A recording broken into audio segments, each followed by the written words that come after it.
बिस्मिल्लाहिर्रहमानिर्रहीम। अस्सलाम वालेकुम डियर स्टूडेंट्स, मैं हूं आपका फिजिक्स टीचर आतिफ वकास और आज हम 13 चैप्टर स्टार्ट करेंगे, that is electromagnetism. Previous chapter में हमने करंट इलेक्ट्रिसिटी के बारे में पढ़ा। करंट्स किस तरह सर्किट्स के अंदर जो है वो मौजूद होते हैं और वो कौन से रूल्स हैं कि जिसके ज़रिए से हम किसी सर्किट के अंदर करंट, वोल्टेज या उसके रेजिस्टेंस वगैरह को सॉल्व करते हैं। तो प्रीवियसली हमने ओहम लॉ पढ़ा और फिर हमने किरचॉफ लॉ पढ़ा कि सर्किट्स के अंदर जो है मुख्तलिफ प्रॉब्लम्स को सॉल्व करने के लिए हम इनको किस तरह इस्तेमाल कर सकते हैं। हमने डियर स्टूडेंट्स इलेक्ट्रिक करंट की वजह से जो मैग्नेटिक इफ़ेक्ट्स पैदा होते हैं उसके बारे में कोई बात नहीं की प्रीवियस चैप्टर में।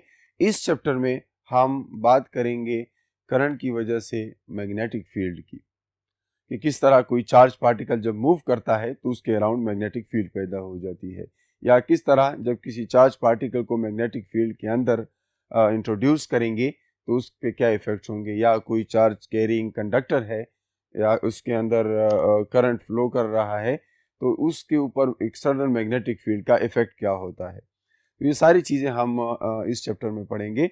अभी सबसे पहले मैं चाहूँगा कि हम मैग्नेटिज्म की हिस्ट्री थोड़ा सा देखें कि मैग्नेटिज्म जो है कब ये इफ़ेक्ट डिस्कवर हुआ।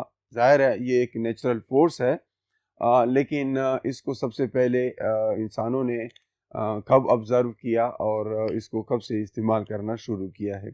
So in 600 BC, the magnetic properties of natural ferric ferrite Fe3O4 stones were described by Greek philosopher. 1600 BC में ग्रीक फिलासफर्स ने लोडस्टोन, जिसको हम कहते हैं, एक फेरिक फेराइट यानी ऑक्सीजन और आयरन का एक कंपाउंड है Fe3O4, इसको लोडस्टोन भी कहते हैं, उसको उसके बारे में ये डिस्क्राइब किया कि किस तरह ये दूसरे अपने जैसे मटेरियल्स को अपनी तरफ अट्रैक्ट करता है और आयरन पीसीस को किस तरह अपनी तरफ अट्रैक्ट करता है। तो उनके दरमियान वो फोर्स उन लोगों ने ऑब्जर्व की राउंड अबाउट 600 BC। उनको जाहिर है इसकी बाकी मालूमात नहीं थी कि ये फोर्स कहाँ से डेवलप हो गई है, ये फोर्स कहाँ से आ जाती है। बहरहाल ऑब्जर्वेशन थी, उन लोगों ने देखा कि ये जो स्टोन है ये दूसरे स्टोन्स को अपनी तरफ अट्रैक्ट करता है, आयरन को अपनी तरफ अट्रैक्ट करता है। तो एक तरह से मैग्नेटिज्म जो है सबसे पहले यहाँ पर ऑब्जर्व की गई। फिर इसके बाद टाइम के साथ साथ थोड़ा बहुत उसमें नई चीज़ें आने लगी, लेकिन इम्पोर्टेंट चीज़ें जो हैं वो मैंने थोड़ी नोट डाउन की हैं। इन 1175 एलेक्जेंडर नेकम, एक इंग्लिश मॉन्क था, उसने कंपास नीडल की वर्किंग डिस्क्राइब की कि किस तरह कंपास नीडल को इस्तेमाल किया जा सकता है और किस तरह ये मैग्नेटिक फील्ड की वजह से रोटेट करता है इन अर्थ फील्ड। इन 1600 गिलबर्ट कौन था? He was a court physician in Queen Elizabeth once court.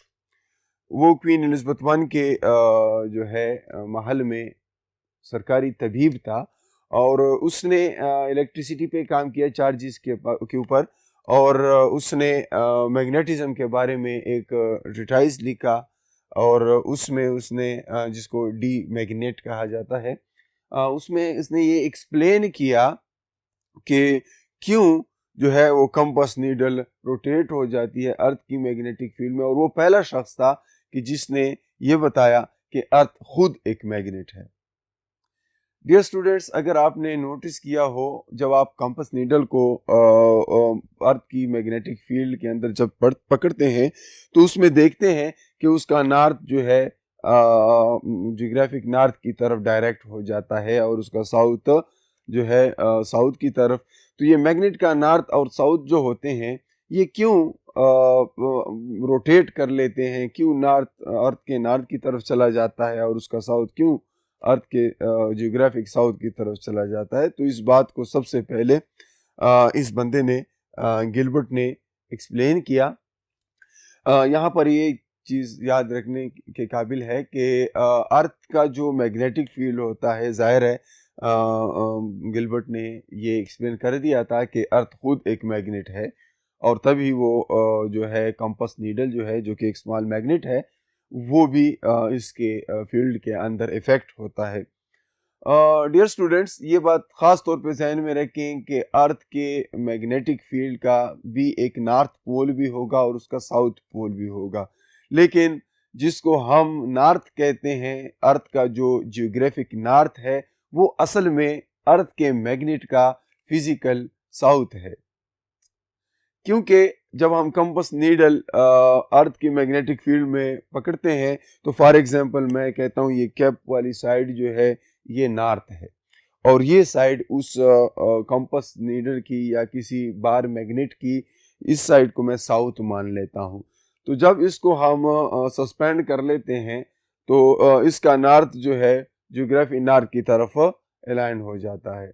अगर अर्थ के मैग्नेट का नॉर्थ उसका ज्योग्राफिक नॉर्थ होता तो फिर इस कंपास नीडल का साउथ उस तरफ जाता। हालांकि ऐसा नहीं है, ये हमारे हिसाब से नॉर्थ है क्योंकि हमारा कंपास नीडल हमें बताता है कि नॉर्थ इस तरफ है। उस कंपास नीडल का नॉर्थ जिस तरफ होता है असल में वो अर्थ के मैग्नेट का साउथ होता है। तो इसलिए ये बात याद रखें कि अर्थ के मैग्नेट का नॉर्थ अर्थ के ज्योग्राफिक साउथ पे है और अर्थ के मैग्नेट का साउथ अर्थ के ज्योग्राफिक नॉर्थ पे है। जिसको हम मुख्तलिफ मैप्स के अंदर नॉर्थ समझते हैं वो असल में अर्थ मैग्नेट का साउथ है और जिसको हम मैप में साउथ समझते हैं वो अर्थ मैग्नेट का नॉर्थ है। इसके लिए रीज़न ये है कि जब हम कंपास नीडल को अर्थ की मैग्नेटिक फील्ड में पकड़ते हैं तो वो क्या करता है, अर्थ की मैग्नेटिक फील्ड के साथ खुद को अलाइन कर देता है। उस कंपास नीडल का नॉर्थ ज्योग्राफिक नॉर्थ की तरफ चला जाता है, जिसके बेस पे हम ये दावा कर सकते हैं कि जो ज्योग्राफिक नॉर्थ है वो असल में साउथ है और जो साउथ है वो असल में नॉर्थ है। तो ये बात खास तौर पे ज़हन में रखिए, इस पे कंफ्यूजन हो सकती है। in 1820 a physicist H.C. Oersted learned that a current flowing through a wire would move a compass needle placed beside it. अब कंपास नीडल एक तरह से हमारे पास टेस्टर आ गया जो टेस्ट करता है कि कहीं पे मैग्नेटिक फील्ड मौजूद है या नहीं। अब पहले जो हम बात कर रहे थे वो हम मैग्नेट्स की बात कर रहे थे, परमानेंट मैग्नेट्स की। लेकिन 1820 में ओर्स्टेड वो बंदा था जिसने सबसे पहले देखा कि इलेक्ट्रिसिटी और मैग्नेटिज्म में रिलेशनशिप मौजूद है कि जब भी किसी वायर के अंदर से करंट फ्लो होती है तो उसके आसपास अगर आप कंपास नीडल्स रखें तो वो रोटेट हो जाती हैं। यानी जब किसी वायर में से करंट पास होता है तो उसकी वजह से मैग्नेटिक फील्ड प्रोड्यूस हो जाती है। तो ये बात सबसे पहले 1820 में ओर्स्टेड ने एक्सप्लेन की और इसके बाद एक रिवॉल्यूशन आ गई। लोगों को पता चल गया कि इलेक्ट्रिक और मैग्नेटिक फील्ड्स जो हैं आपस में रिलेटेड हैं। फिर उसके बाद और भी साइंटिस्ट आए, एम्पियर्स था, ठीक है, बायोट था, सावर्ट था और जो है मैक्सवेल ने काम किया है, इस तरह फेराडे था। उन सब ने फिर इन्हीं कॉन्सेप्ट्स को आगे कंटिन्यू किया। लेकिन सबसे पहले ओर्स्टेड ने ये ऑब्जर्व किया था कि जब किसी वायर के अंदर से करंट फ्लो करता है तो उसके आसपास पड़े हुए कंपास नीडल्स जो हैं वो इफेक्ट होते हैं, यानी इलेक्ट्रिक करंट जो है वो मैग्नेटिक फील्ड प्रोड्यूस कर सकता है।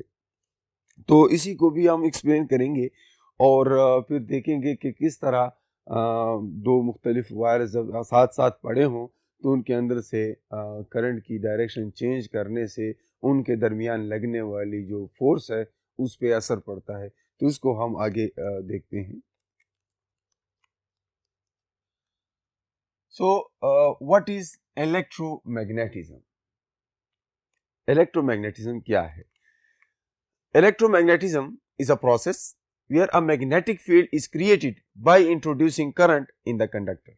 जैसे अभी मैंने बात की है ओरस्टेड की, कि उसने ये ऑब्जर्वेशन की कि जब भी किसी वायर के अंदर, किसी भी कंडक्टर के अंदर इलेक्ट्रिक करंट इंट्रोड्यूस किया जाता है तो उसके अराउंड जो है मैग्नेटिक फील्ड प्रोड्यूस हो जाती है, और उस मैग्नेटिक फील्ड की डायरेक्शन जो है वो राइट हैंड रूल से मालूम की जा सकती है। डियर स्टूडेंट्स, ये देखें, ये एक वायर है और इस वायर को अगर आप इस तरह ग्रैब कर लें, हाथ में पकड़ लें और अपनी थंब को उस वायर के अंदर मौजूद करंट की डायरेक्शन में कर लें, तो अगर तो करंट ऊपर की डायरेक्शन में है तो इस करंट की वजह से उस वायर के अंदर जो मैग्नेटिक फील्ड पैदा होनी है, दैट इज बी, तो उस मैग्नेटिक फील्ड की सिचुएशन यूं होगी जैसे ये सर्कुलर मैग्नेटिक फील्ड प्रोड्यूस हो जाएगी around that conducting wire. Direction उसकी कैलकुलेट करने के लिए, डिटरमिन करने के लिए हम क्या करते हैं, हम उस वायर को हाथ में पकड़ते हैं, करंट की डायरेक्शन, याद रहे ये कन्वेंशनल करंट की डायरेक्शन होती है, तो करंट की डायरेक्शन को हम पॉजिटिव से नेगेटिव एज्यूम करेंगे, राइट हैंड में उस कंडक्टर को पकड़े और अपनी थंब को करंट की डायरेक्शन में होल्ड करें, तो जो मैग्नेटिक फील्ड की डायरेक्शन होती है वो इस तरह कर्व्ड होती है, सर्कुलर होती है अराउंड दैट कंडक्टर। क्लियर है? तो इस तरीके से हम किसी कंडक्टर के अंदर मौजूद करंट की वजह से उसके अराउंड मैग्नेटिक फील्ड जो पैदा होती है उसको, उसकी डायरेक्शन का अंदाजा लगा सकते हैं। So the field is circular and current is in upward direction. इस तरीके से हम उसकी डायरेक्शन बता सकते हैं। अब इस पे बहुत सारे सवाल आप देखेंगे मुख्तलिफ टेस्टों में। अगर आप पास्ट पेपर्स उठाएं, ईटा के उठाते हैं, मुख्तलिफ मेडिकल कॉलेजेस के या इंजीनियरिंग यूनिवर्सिटीज़ के एंट्रेंस टेस्ट देखें, तो वहाँ पर इससे मिलते जुलते कई क्वेश्चन आपको नजर आएंगे। लाजमी तौर पर एक क्वेश्चन इसमें से आ जाता है और उसमें ये बताना होता है कि दो वायर जनाब साथ साथ पड़े हुए हैं और उसमें करंट एक डायरेक्शन में जा रही है, क्या वो दोनों वायर्स एक दूसरे को अट्रैक्ट करेंगे या रिपेल करेंगे। फिर कभी कहता है कि करंट एक में ऊपर जा रही है, दूसरे में नीचे जा रही है, तो इस तरह ये दोनों एक दूसरे को अट्रैक्ट करेंगे या रिपेल करेंगे। तो हम दोनों केसेस यहाँ पर देख लेते हैं। सबसे पहले मैं ये इज्यूम कर लेता हूँ कि करंट जो है वो सेम डायरेक्शन में जा रही है, करंट इन सेम डायरेक्शन। अब लेट्स सपोज मैं कहता हूं कि अपवर्ड डायरेक्शन में है करंट दोनों में। अब अगर करंट अपवर्ड डायरेक्शन में है तो इसकी वजह से जो मैग्नेटिक फील्ड होगी वो किस तरह होगी। अब मैं इसको डॉट और क्रॉस से शो करता हूं। देखें, फिजिक्स में मुख्तलिफ जगहों पर हम कन्वेंशंस यूज़ करते हैं और कभी हमें जब 3 डायमेंशनल फील्ड्स बनानी होती है तो ये एक कन्वेंशन हम यूज़ करते हैं कि जब वो फील्ड लाइंस जो हैं फील्ड से उस पेज से बाहर की तरफ आ रही होती हैं तो हम उनको डॉट से रिप्रेजेंट करते हैं। ठीक है, उसके मुतालिक हम कहते हैं कि the field is outside the page, page से आउटवर्ड, ये डॉट लाइंस। क्यों डॉट? जब आप अगर एरो देखा हो तो एरो जब आपकी तरफ आता है तो सिर्फ उसका टिप नजर आता है, सिर्फ उसकी टिप नजर आती है, तो ये dot, it means arrow is emerging from this surface. And ये आउटसाइड द पेज, जब भी हम फील्ड की बात करेंगे उसको हम डॉट से रिप्रेजेंट कर सकते हैं। और अगर field lines into the page है तो फिर उसको हम क्रॉस से रिप्रेजेंट करते हैं, क्योंकि जब एरो आपसे दूर जाता है तो उसकी बैक साइड पर नजर आते हैं। अब ये इज्यूम कर लें कि ये एक एरो है जो आपसे अवे जा रहा है, एरो की बैक साइड पर होते हैं तो वो आपको इस तरह नजर आएंगे। तो ये इनटू द पेज, जब आपके पास मैग्नेटिक फील्ड होगी तो उसको इस तरह से रिप्रेजेंट करेंगे क्रॉस से। अब इसको देखें, यहाँ पर दोनों करंट्स जो है ऊपर की डायरेक्शन में जा रहे हैं। अब करंट ऊपर जा रहे हैं, या तो इस तरह दिखाया गया होगा या फिर इस तरह शो किया गया होगा कि नीचे उसने पॉजिटिव साइन लिखे होंगे, ऊपर नेगेटिव साइन लिखे होंगे। तो अगर वो न भी बताए तब भी आपको समझ जाना चाहिए कि जनाब करंट जो है वो पॉजिटिव से चूंकि नेगेटिव की तरफ जाती है, इसलिए जो है मैग्नेटिक फील्ड किस तरह पैदा होगी, राइट हैंड रूल के मुताबिक इस साइड से पेज में इंटर होगी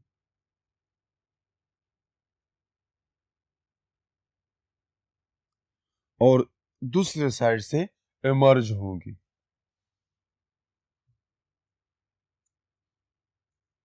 इस तरह इस वायर को देखें, अक्सर स्टूडेंट्स जल्दी में क्या कर लेते हैं, एक वायर के लिए राइट हैंड पकड़ लेते हैं, दूसरे वायर के लिए लेफ्ट हैंड पकड़ लेते हैं, तो उनसे गलती हो जाती है। देखें, इसके लिए भी राइट हैंड रूल है और इसके लिए भी राइट हैंड रूल है। तो आप इस क्वेश्चन को अटेम्प्ट करते वक्त थोड़ा सा एहतियात करें, जल्दी बिल्कुल ना करें। और जब दूसरे के लिए भी आप नोट कर लेंगे इस तरह,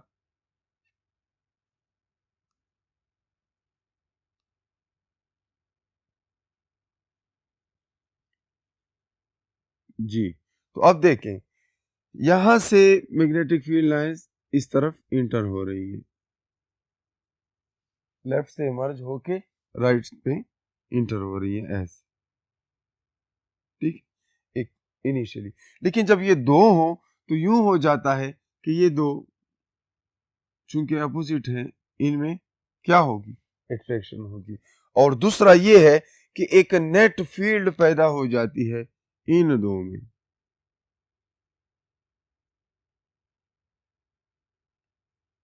और क्या हो जाता है, ये दोनों एक दूसरे के करीब आ जाते,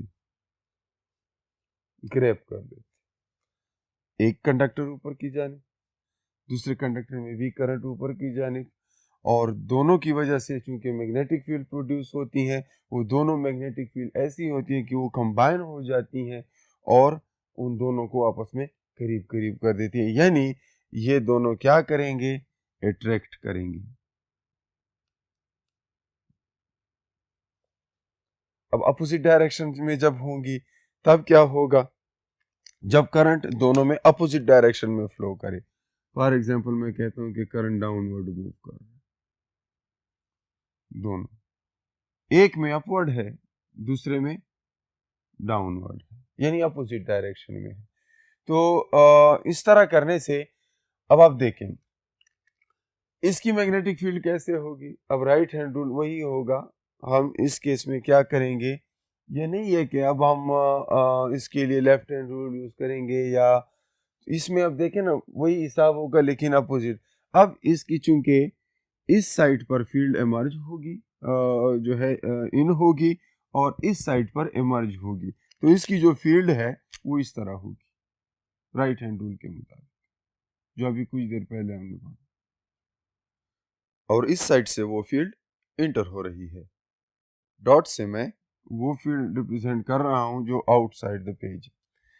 यहां पर सिचुएशन उसी तरह होगी जो पहले थी, यहां से एमर्ज होगी, यहां से इंटर होगी।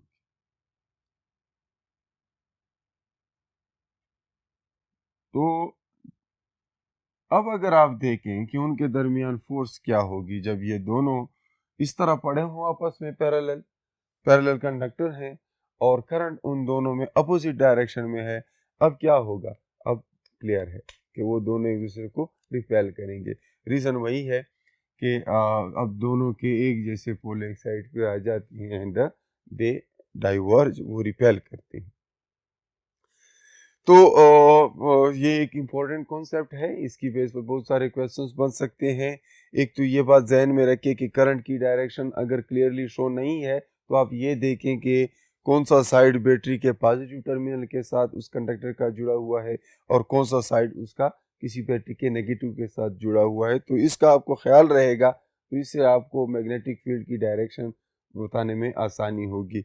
जल्दी न किया करें। जल्दी जब आप करते हैं अक्सर तो ये हो जाता है, मैंने बहुत से स्टूडेंट्स को नोटिस किया है, उनसे जब ये क्वेश्चन पूछा जाता है तो वो फ़ौरन ऐसे 2 हाथ उठा लेते हैं और इस तरह ये दोनों कंडक्टर्स के लिए आपने राइट हैंड ही यूज़ करना है। तो पहला ड्रा करें, उसकी फील्ड पेज पे शो कर दें, फिर दूसरा ड्रा करें और उसकी फील्ड पेज पे शो करें। तो अगर सेम डायरेक्शन में करंट जा रही है तो वो क्या करेंगे, अट्रैक्ट करेंगे, और अगर करंट डिफरेंट डायरेक्शन में जा रही है तो वो क्या करेंगे, रिपेल करेंगे, they would repel. So I repeat कि हमने 2 वायर्स लिए और उनके दरमियान करंट दी कि करंट सेम डायरेक्शन में है तो वो अट्रैक्ट करते हैं, करंट अपोजिट डायरेक्शन में है तो वो रिपेल करते हैं। सबसे पहले ये इफेक्ट ओर्स्टेड ने ऑब्जर्व किया था और फिर इसी इफेक्ट की बेस पर बहुत सारे कॉन्सेप्ट्स आगे डेवलप हुए। हमारे जितने भी मुख्तलिफ मोटर्स हैं, जाहिर है अगर आप ये इफेक्ट देखें तो ये इलेक्ट्रिसिटी और मैग्नेटिज्म के दरमियान सबसे पहला इफेक्ट है।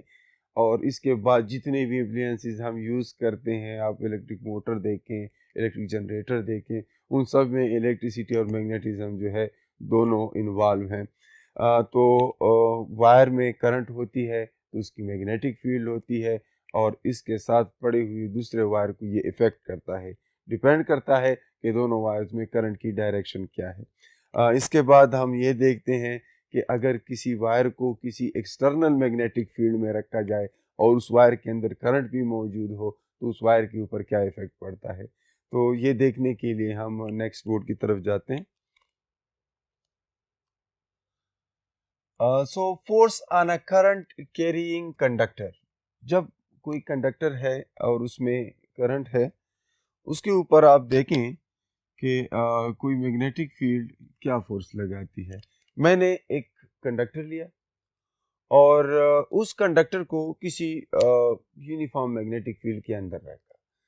यूनिफॉर्म मैग्नेटिक फील्ड इस तरह, ये कोई north pole of a magnet है, ये कोई south pole of a magnet है और उसके अंदर जो है मैग्नेटिक फील्ड लाइंस हैं जो नॉर्थ से साउथ की तरफ जा रही हैं। मैं ये इज्यूम कर रहा हूँ कि ये फील्ड बिल्कुल यूनिफॉर्म है और वो जो मैग्नेट्स है वो ऐसे कार्ड हैं, उनके दरमियान फील्ड जो है दैट इज यूनिफॉर्म। अब इस कंडक्टर के अंदर करंट में इज्यूम कर रहा हूं कि ऊपर से नीचे की तरफ, ठीक है। अब मैग्नेटिक फील्ड लाइंस लेफ्ट से राइट की तरफ और करंट जो है वो ऊपर से नीचे की तरफ। क्या इस कंडक्टर के ऊपर फोर्स लगेगी? तो आंसर है हाँ, लगेगी। लेकिन ये फोर्स किस तरह होगी? क्या इस फोर्स की वजह से जो है कंडक्टर साउथ पोल की तरफ जाएगा, नॉर्थ पोल की तरफ जाएगा, फील्ड से बाहर आएगा या इनटू द पेज जाएगा? ये मुख्तलिफ, या ऊपर जाएगा या नीचे जाएगा। मुख्तलिफ डायरेक्शंस पॉसिबल हैं। 6 मुख्तलिफ डायरेक्शंस में इसकी मूवमेंट मुमकिन है। ये कंडक्टर जो है टुवर्ड्स साउथ जा सकता है, टुवर्ड्स नॉर्थ जा सकता है, ऊपर जा सकता है, नीचे जा सकता है, बाहर निकल सकता है और इनटू द पेज जा सकता है। लेकिन इन सब में ट्रू कौन सा है, किस तरफ जाएगा, ये बताने के लिए सबसे पहले हम ये देखते हैं कि इस फोर्स का मैग्नीट्यूड क्या होगा। फिर हम एक रूल डिस्कस करेंगे कि जो हमें ये बताएगा कि उस फोर्स की डायरेक्शन क्या होगी। तो सबसे पहले हम उस फोर्स को देखते हैं। Force on a current carrying conductor. Now this conductor carries current and force on it depends on I L. देखें, आई एल जो है its current element,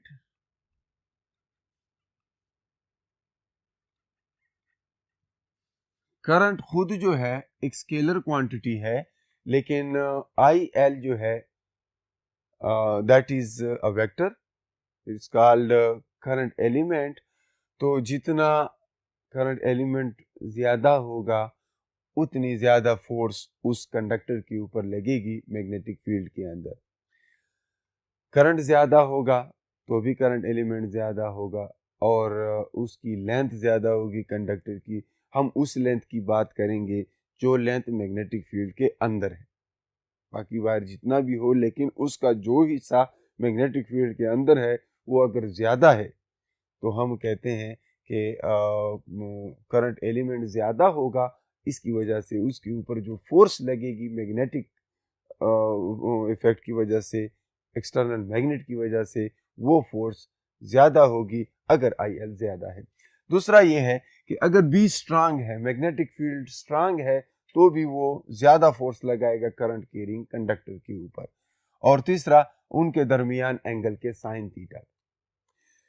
dear students, अगर उन दोनों के दरमियान एंगल या 0 हो और या 180 हो, तो दोनों सूरतों में जो है उनके ऊपर फोर्स 0 होगी। यहाँ पर जो मैंने कंडक्टर बनाया है that is perpendicular to the field lines, ठीक है।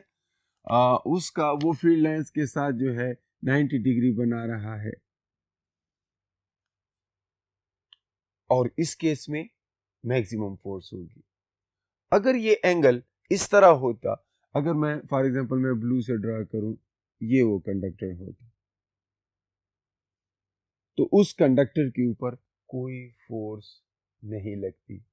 वजह यह है कि फिर फील्ड लाइंस और जो है करंट एलिमेंट, फील्ड लाइंस और करंट एलिमेंट दोनों एक ही डायरेक्शन में होते, एंगल दोनों में 0 होता और साइन ऑफ 0 इज 0।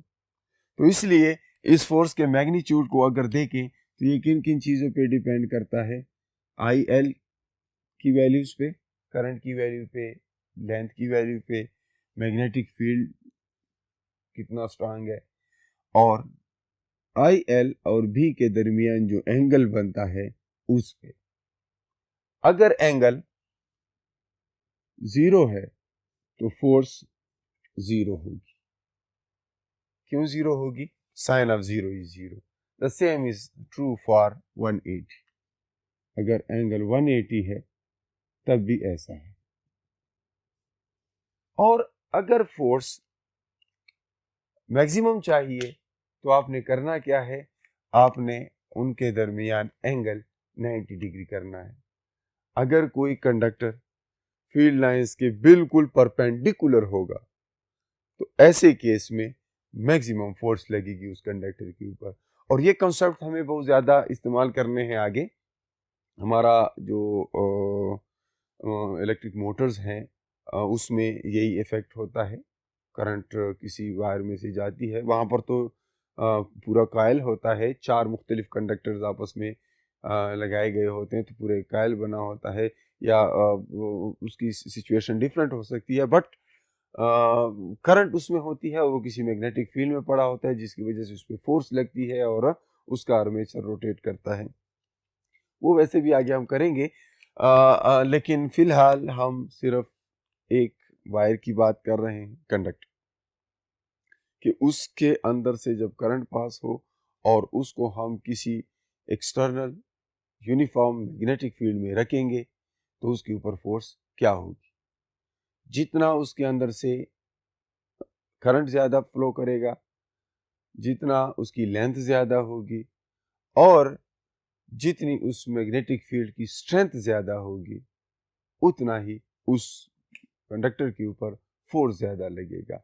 और फिर उस एंगल को भी देखना होगा कि IL और B के अंदर जो एंगल है वो क्या है। जाहिर है जिस डायरेक्शन में वायर पड़ा हुआ है तो उस करंट उसी डायरेक्शन में जा सकती है या उसके अपोजिट में जा सकती है। तो बेसिकली जो है करंट स्केलर क्वांटिटी है, लेकिन उस वायर की लेंथ एक वेक्टर क्वांटिटी होती है कि जिसके अंदर करंट फ्लो कर रही है। तो यहाँ पर हम उस करंट एलिमेंट की डायरेक्शन की बात करते हैं। बाकी इसमें जो B है, B को मैग्नेटिक इंडक्शन कहा जाता है या it is a magnetic flux density. इसके कुछ इंपॉर्टेंट यूनिट्स हैं that is that can be derived from this formula ILB F divided by IL। अगर आप यहाँ पर एंगल 90 डिग्री लें, मैक्सिमम फोर्स की बात करें, जैसे ये सिचुएशन है, तो इस केस में आप ILB साइन थीटा की बजाय ILB कह सकते हैं। इसी को रीअरेंज कर दें तो यहाँ से B के यूनिट्स आप निकाल सकते हैं। ठीक है, तो B का यूनिट है टेस्ला और दूसरा इसका यूनिट है गास। टेस्ला जो है वो बड़ा यूनिट है और गास एक स्मॉल यूनिट है उसी मैग्नेटिक इंडक्शन का। 10⁻⁻⁴ टेस्ला जो है वो एक गास की इक्वल होते हैं। एक और यूनिट भी है वेबर पर मीटर स्क्वायर, लेकिन वो जब हम नेक्स्ट क्लास में मैग्नेटिक फ्लक्स पढ़ लेंगे तो उसमें चूंकि वेबर फ्लक्स का यूनिट है और ये मैग्नेटिक फ्लक्स डेंसिटी भी है magnetic flux per unit area, तो हम ये उधर इंशाल्लाह एक्सप्लेन करेंगे। अब इम्पॉर्टेंट चीज़ जो मैंने कहा था कि हम वो रूल पढ़ेंगे कि किस तरह हमें पता चलेगा कि कब जो है फोर्स की डायरेक्शन क्या होगी। देखिए, इसके लिए हम फ्लेमिंग्स लेफ्ट हैंड रूल पढ़ते हैं। ठीक है, इसको कहते हैं Fleming's left hand rule.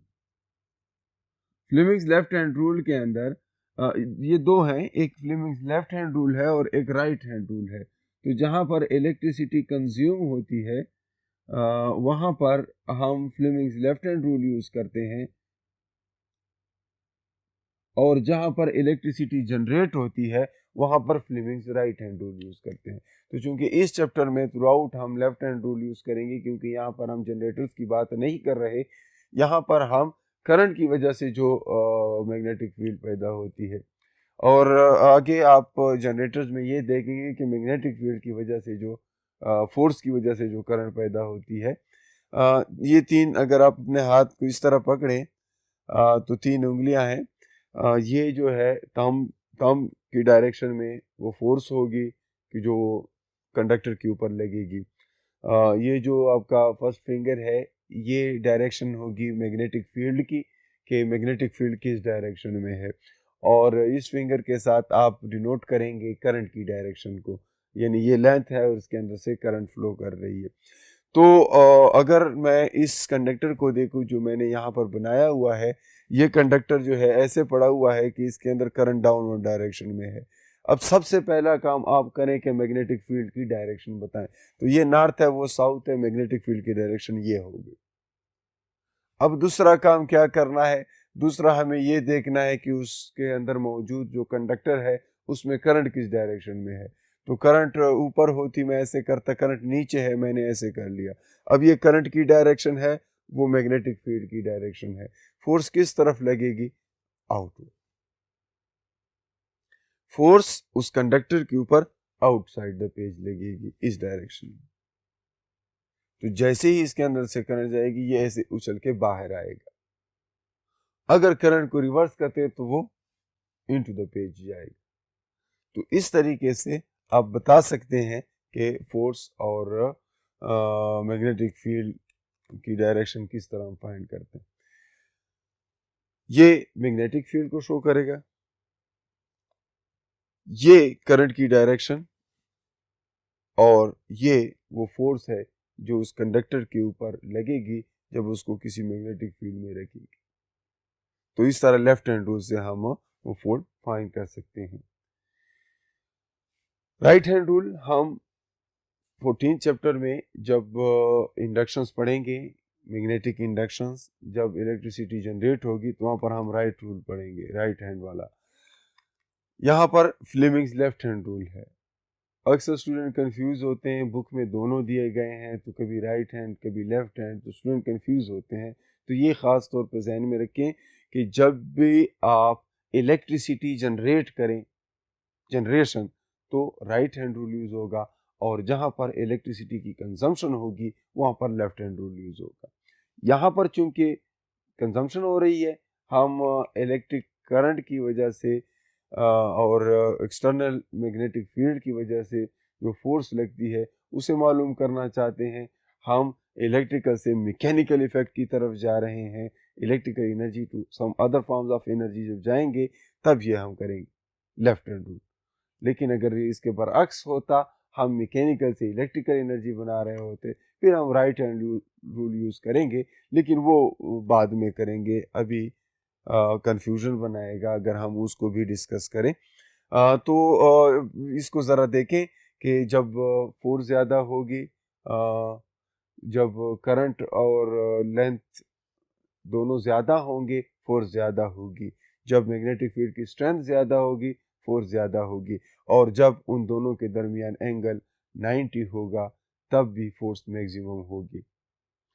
And units को अगर आप देखें तो यूनिट्स या टेस्ला है या गाज है, और भी यूनिट्स हो सकते हैं, लेकिन चूंकि फ़िलहाल हमने फ्लक्स वगैरह नहीं पढ़े इसलिए हम उन यूनिट्स में इतना डिटेल्स में नहीं जाते। वो जब हम फ्लक्स पढ़ लेंगे दोबारा भी इसी पे आएंगे, इस बी को डिस्कस करेंगे, और इसको आगे जब एम्पियर्स लॉ में हम ये देखेंगे कि ये फोर्स बिल्कुल लगती है जिस तरह ओर्स्टेड ने कहा, लेकिन इसकी मैग्नीट्यूड कैसे कैलकुलेट करते हैं, जिस तरह आप लोगों ने गास लॉ में इलेक्ट्रिक फील्ड की स्ट्रेंथ फाइंड करने का तरीका सीखा था, इस तरह हम अब एम्पियर्स लॉ करेंगे आगे के क्लासेस में, और उसमें ये देखेंगे कि किस तरीके से हम मैग्नेटिक फील्ड भी मालूम कर सकते हैं, तो उसकी वो क्वांटिफाई कर सकते हैं।